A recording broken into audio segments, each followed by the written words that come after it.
Dawn, 0702 hours, June 4, 1942. 350 miles northeast of Midway Atoll, the Pacific swells dark under scattered clouds. Task Force 16 and Task Force 17 slice through 20-foot seas at 32 knots. 9 Babcock and Wilcox boilers driving 120,000 shaft horsepower through twin screws. USS Enterprise, aircraft carrier Hornet, Yorktown-class carrier, 25,000 tons of American steel each, 824 feet of flight deck stretching into the pre-dawn darkness. CXAM radar arrays sweep the horizon in lazy circles, their 200 megahertz pulses reaching 75 miles into empty sky. The war's balance teeters on what happens in the next 6 hours. Lieutenant Commander Wade McClusky stands in Enterprise's ready room, salt spray still drying on his leather jacket from the early morning brief. Air Group 6, 37 Douglas SBD Dauntless dive bombers, 18 Grumman F4F Wildcats, 14 Douglas TBD Devastators. The numbers carved into his memory like scripture.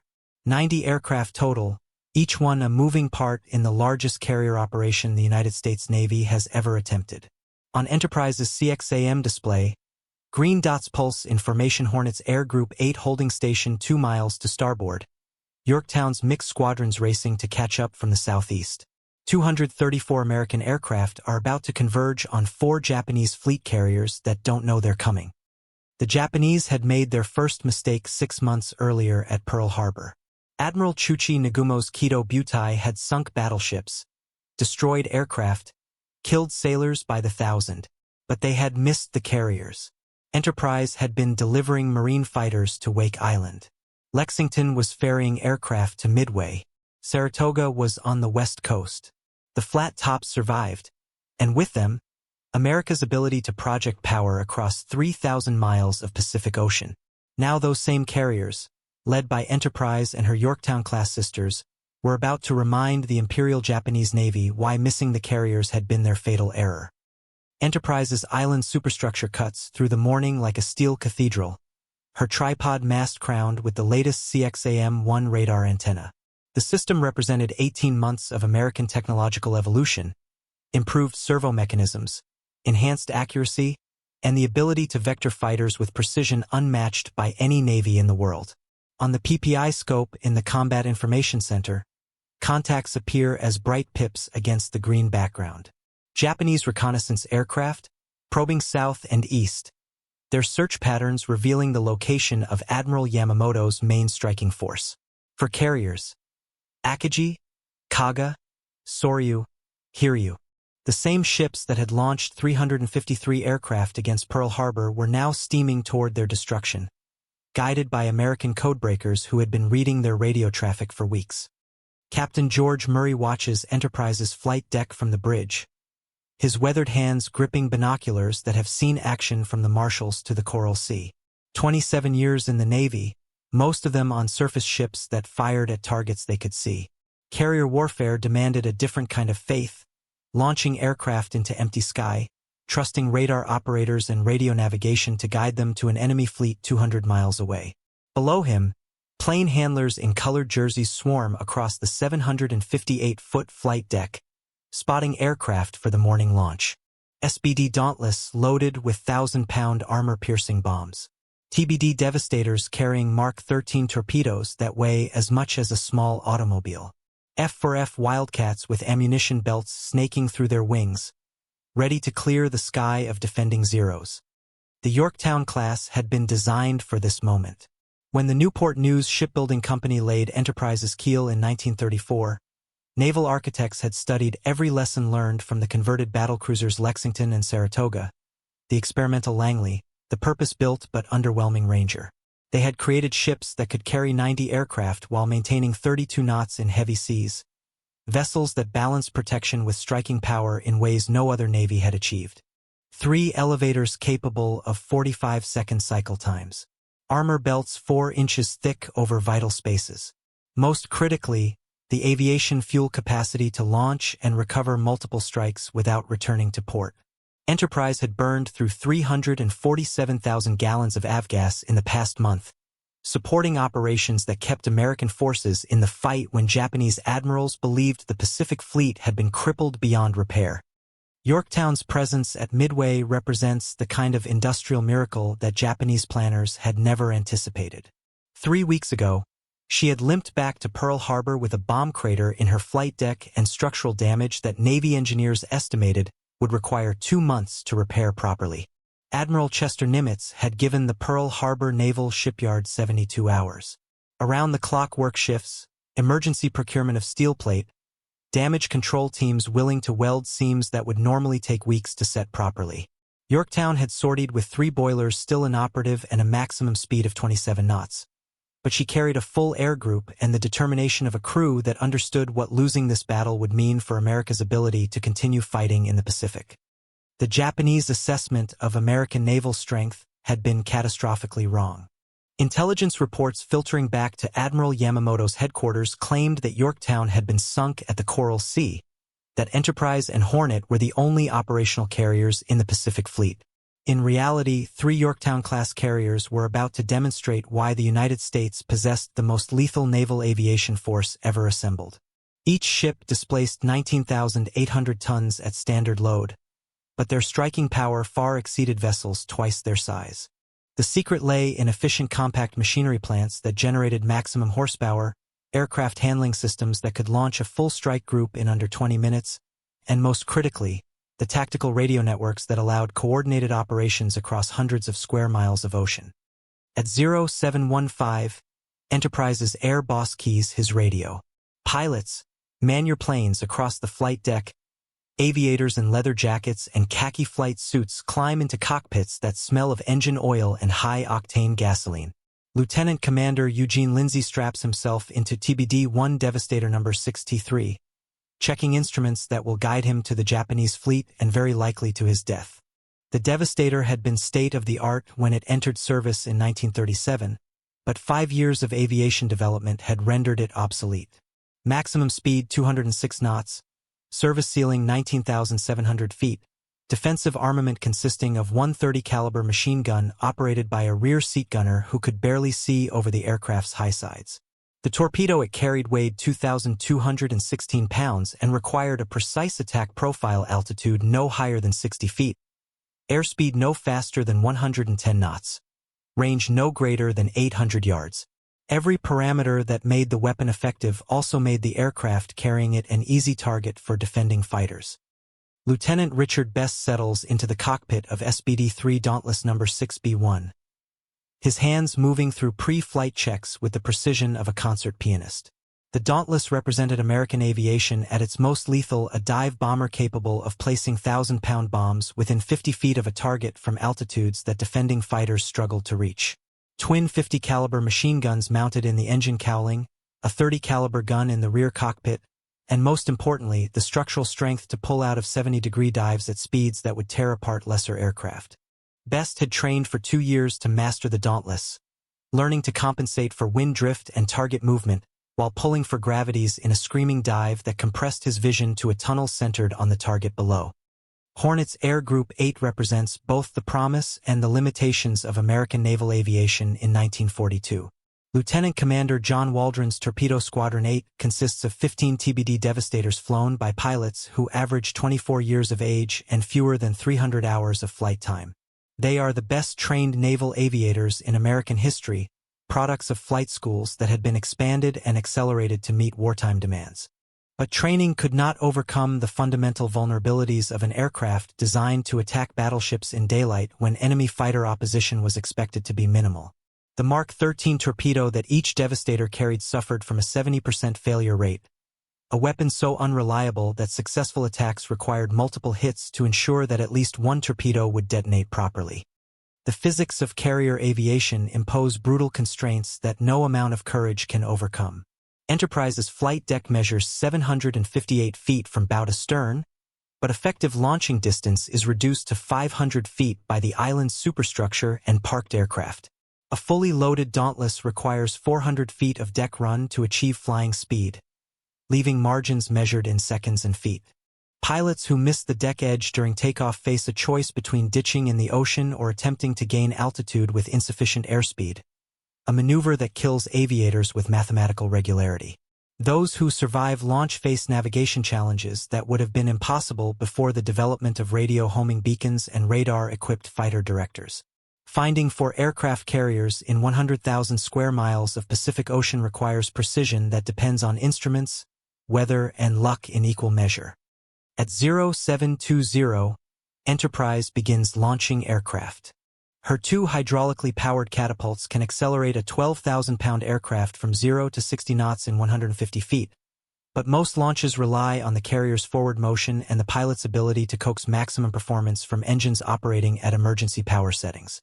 SBD Dauntless lumber down the flight deck trailing black exhaust, their Wright Cyclone engines developing 1,000 horsepower each.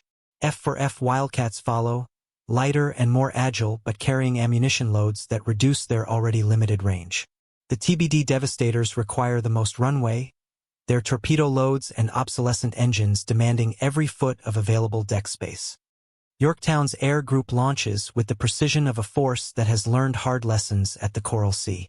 Lieutenant Commander Maxwell Leslie leads Bombing Squadron 3, 17 SBD Dauntless that had bloodied the Japanese at Tulagi and contributed to the sinking of the light carrier Shoho 3 weeks earlier. These pilots understand that success in carrier warfare depends on coordination and timing, arriving over the target simultaneously, overwhelming defenses through concentrated attack, accepting losses that would be unthinkable in any other form of warfare. The mathematics are simple and brutal. 40 Japanese Zeros defending 4 carriers cannot engage 200 attacking aircraft effectively if those aircraft arrive within a 5-minute window. The Japanese had discovered American naval capabilities the hard way. At the Coral Sea, Lexington and Yorktown had demonstrated striking power that exceeded anything in the Imperial Navy's experience. American dive bombers had hit Shoho with 13 bombs in a matter of minutes, sending 11,000 tons of steel and aviation gasoline to the bottom in a pillar of flame visible from 50 miles away. The fleet carrier Shokaku had suffered damage that would keep her out of action for 2 months, victim of accurate bombing and the kind of damage control failures that plagued Japanese carrier design. Most critically, both Japanese carriers had lost experienced aircrews at rates they could not sustain pilots who had trained for 5 years before the war, who represented an investment in human capital that no amount of industrial production could replace quickly. American losses at the Coral Sea had been severe but replaceable. Lexington was gone, victim of aviation gasoline fires that had turned her into a floating inferno despite heroic damage control efforts. But her air group had been saved, pilots and aircrew who would fly from other carriers and train the next generation of naval aviators. The American pilot training program was producing 800 new aviators per month by 1942, compared to Japan's maximum output of 100. Mathematics that would determine the war's outcome more surely than any single battle.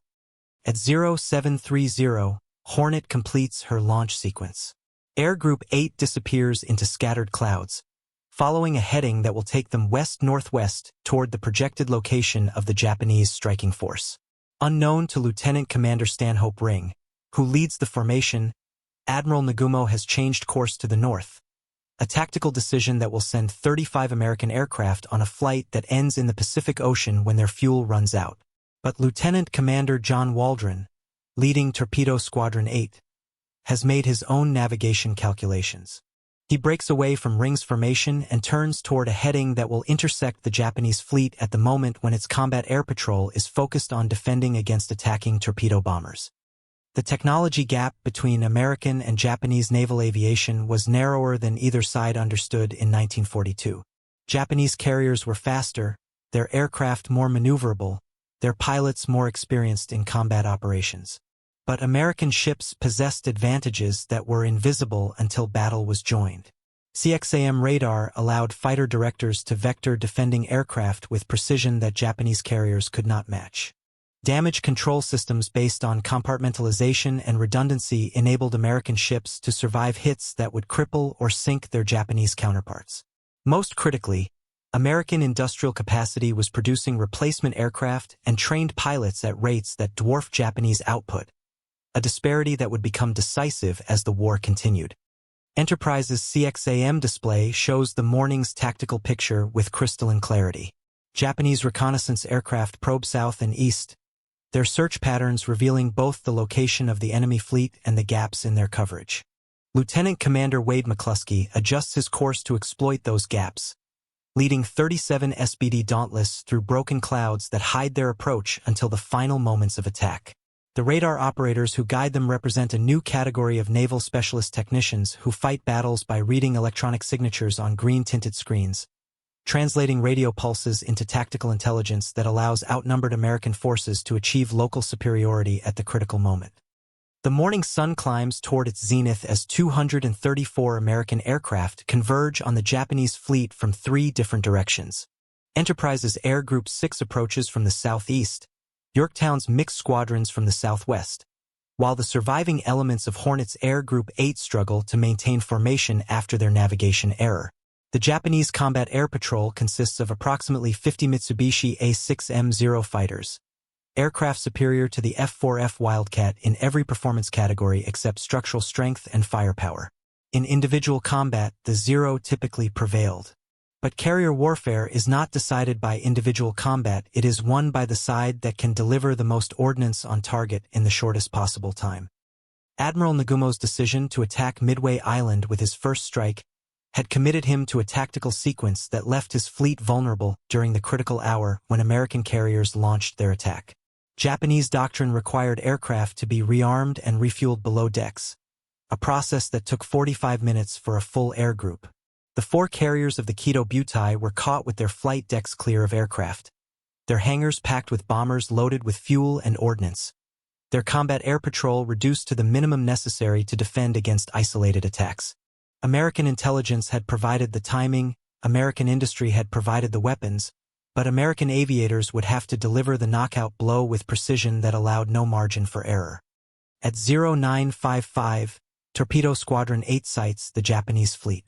15 TBD Devastators led by Lieutenant Commander John Waldron approach from the southeast, their pilots seeing 4 aircraft carriers arranged in a rough diamond formation, surrounded by battleships, cruisers, and destroyers that bristle with anti-aircraft guns.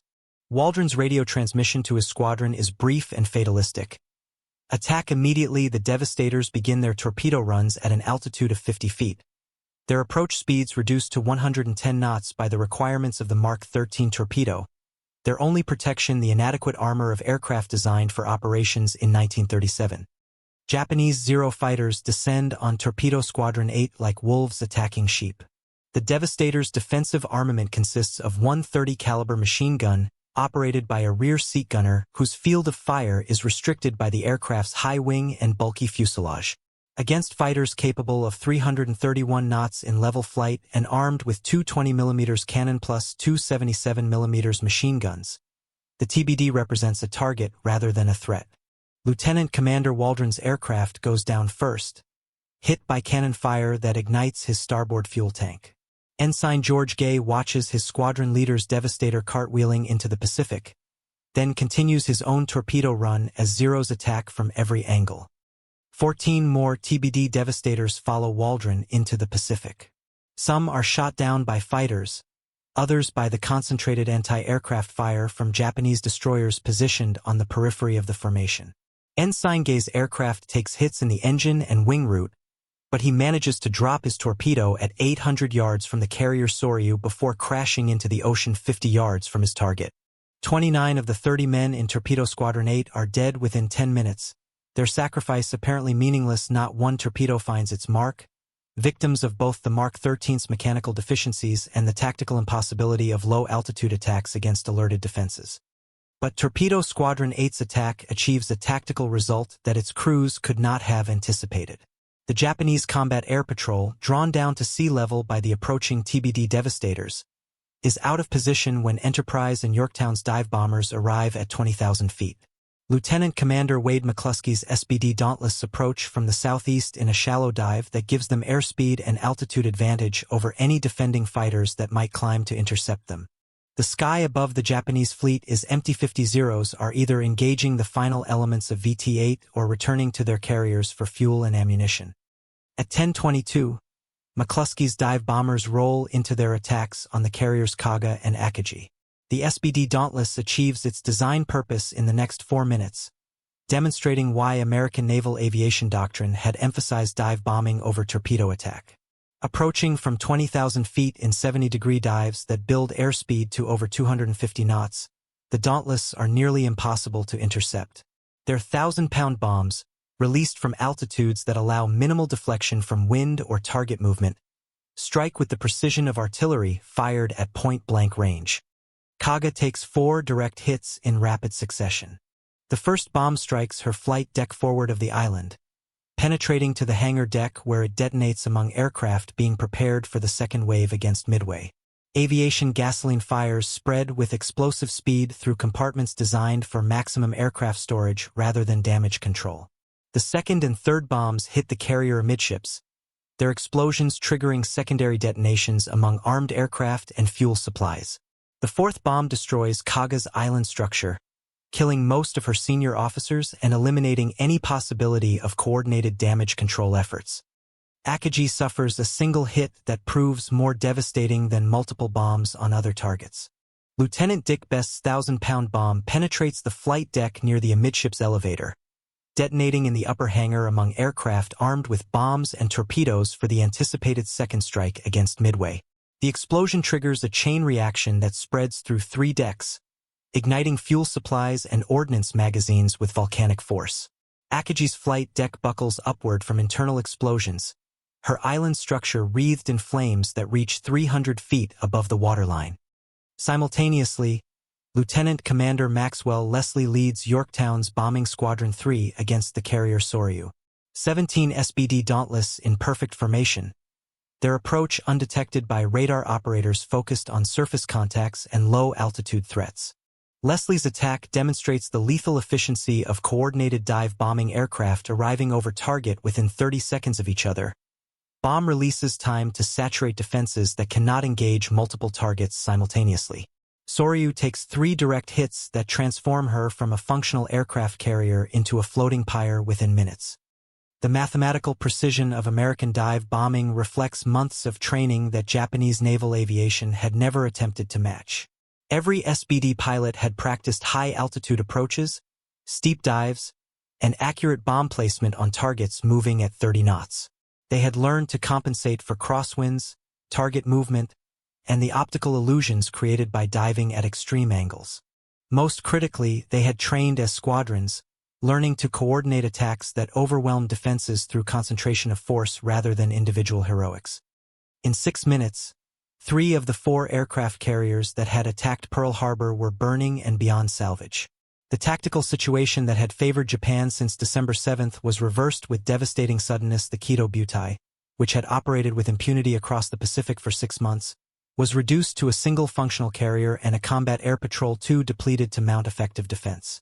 Hiryu, the surviving carrier, would launch 2 strikes against the American fleet, but her aircraft would face the concentrated anti-aircraft fire of ships designed to defend against mass air attack. The Yorktown class had been built for sustained operations under combat conditions, and Enterprise demonstrated that design philosophy during Hiryu's counterattack. Her 5-inch/38 dual-purpose guns, controlled by Mark 37 fire control directors, could engage aircraft at altitudes and ranges that Japanese pilots had never encountered. Proximity-fused shells detonated near attacking aircraft with lethal precision, creating a defensive barrier that Japanese pilots found nearly impenetrable. Enterprise's survival during multiple attack waves would validate every design decision made by her architects 8 years earlier. Yorktown absorbed the weight of Japanese retaliation, victim of her position closest to the enemy fleet and the tactical requirement that one American carrier draw fire while others maneuvered for renewed attacks. 3 bombs from Hiryu's dive bombers struck her flight deck and hangar, causing damage that would have sunk a less well-designed ship. But Yorktown's compartmentalized construction and redundant systems allowed her damage control teams to restore partial operations within an hour. Her ability to launch aircraft even after suffering major damage demonstrated the resilience built into American carrier design. The second Japanese attack, consisting of torpedo bombers escorted by Zero fighters, achieved the kind of coordinated attack that American forces had demonstrated against the Japanese carriers. 2 torpedoes struck Yorktown's port side, causing flooding that overwhelmed her pumping systems and created a list that made flight operations impossible. But even then, the carrier refused to sink immediately, her hull design incorporating lessons learned from every previous carrier loss. Yorktown would survive until June 6, when the Japanese submarine I-168 delivered the final blow that sent her to the bottom. By 1100 on June 4, the tactical situation in the Pacific had been reversed permanently.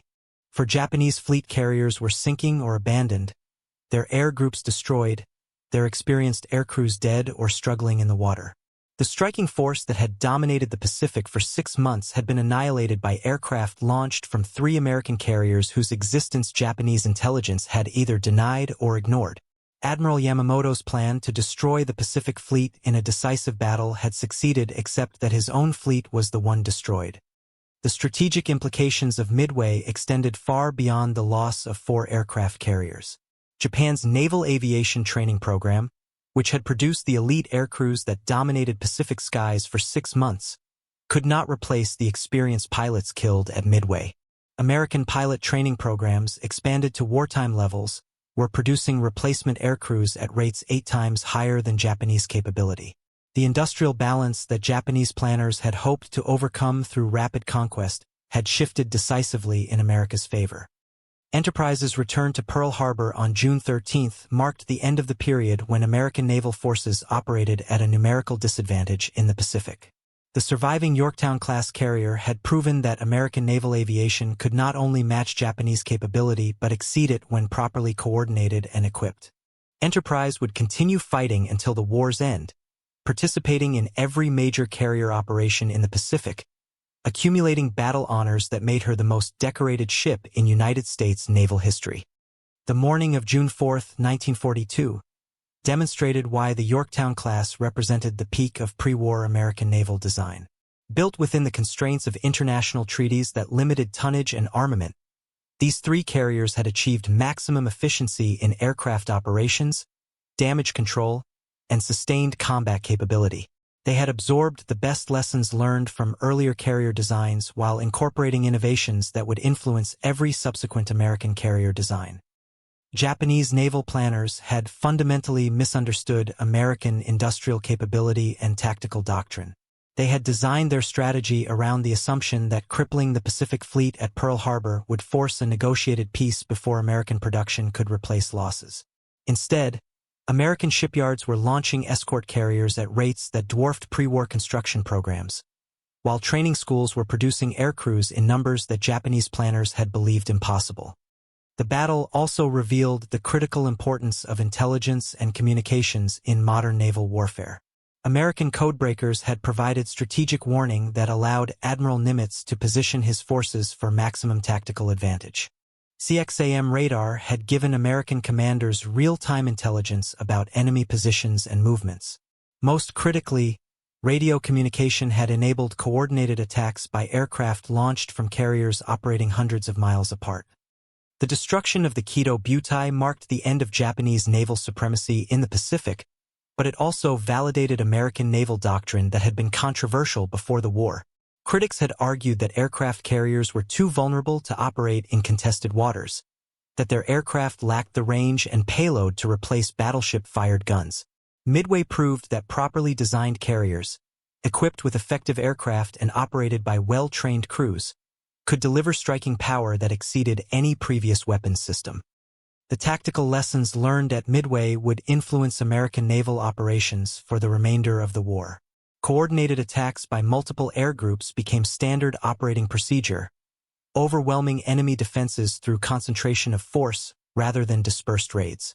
Fighter direction using radar became essential to carrier defense, allowing outnumbered combat air patrols to intercept attacking aircraft with maximum efficiency. Most importantly, American carriers would operate in task groups that provided mutual support, combining the striking power of multiple air groups with the defensive firepower of coordinated anti-aircraft systems. The 3 Yorktown-class carriers had achieved their design purpose by June 4, 1942. Built to operate as the striking arm of a battle fleet, they had instead become the foundation of a new form of naval warfare that emphasized mobility, reach, and the ability to project power across vast distances. Enterprise's survival through 4 years of combat operations validated every aspect of her design, from her compartmentalized hull to her efficient aircraft handling systems. The human cost of victory was measured in empty bunks aboard ships that returned to Pearl Harbor.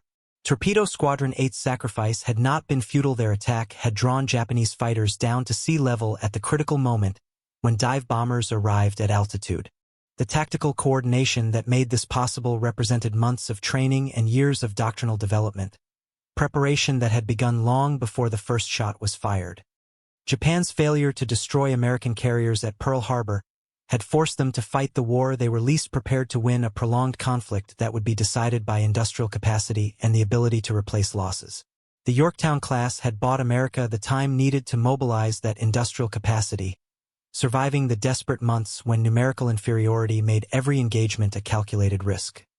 The morning of June 4, 1942, had begun with American naval forces operating at the edge of their capability, 3 carriers against 4, inexperienced air groups against veteran Japanese pilots, obsolescent torpedo bombers against fighters that had dominated Pacific skies for 6 months.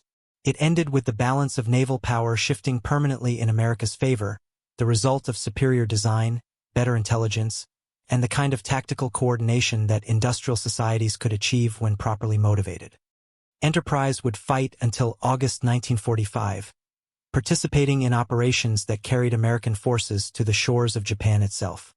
Her combat record of 20 battle stars, numerous unit citations, and survival through 4 years of continuous operations testified to the wisdom of her designers and the courage of her crews. The ship that had launched aircraft against the Kito Butai at Midway would launch aircraft against the Japanese homeland 3 years later, the surviving representative of a class that had saved American naval power when survival was most in doubt. The final tally from June 4th reveals the magnitude of American success. 4 Japanese fleet carriers sunk, 1 heavy cruiser sunk, 272 aircraft destroyed, 3,057 personnel killed. American losses: 1 fleet carrier, 1 destroyer, 147 aircraft, 307 personnel. The exchange ratio that had favored Japan since December 7th was not merely reversed. It was obliterated by the tactical superiority of forces that had learned to fight as integrated systems rather than collections of individual units. In the years that followed, military historians would analyze the Battle of Midway as a turning point in Pacific warfare, the moment when American industrial capacity and tactical innovation combined to defeat Japanese naval supremacy. But for the men who had launched aircraft from Enterprise, Yorktown, and Hornet on the morning of June 4, 1942, the significance was simpler and more immediate.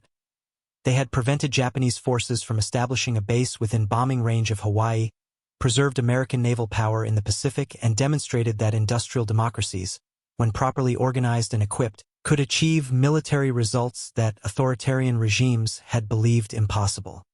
The Yorktown class had fulfilled its design destiny. 3 ships, launched in the shadow of international treaties that limited their size and armament, had grown into weapon systems that changed the fundamental nature of naval warfare. They had proven that well-designed carriers, operated by properly trained crews and equipped with effective aircraft, could project power across distances that made traditional naval concepts obsolete. Most importantly, they had preserved American naval capability during the critical months when defeat would have meant withdrawing to the West Coast and conceding the Pacific to Japanese conquest. The battle's conclusion left American forces in undisputed control of the Central Pacific, positioned to begin the offensive operations that would carry them to Tokyo Bay 3 years later. The strategic initiative that Japan had seized at Pearl Harbor was now permanently in American hands, never to be regained. The Yorktown class had achieved what their designers had hoped and what their crews had demanded. They had saved American naval power when it mattered most, demonstrating that democratic societies could build weapons and train personnel that exceeded anything produced by their totalitarian opponents. Enterprise steamed toward Pearl Harbor trailing victory flags that announced the destruction of 4 Japanese carriers, her flight deck scarred by combat operations, but her essential capabilities intact. Behind her, the waters of the Central Pacific were American once again, secured by naval aviation doctrine that had been vindicated in the most decisive carrier battle in history.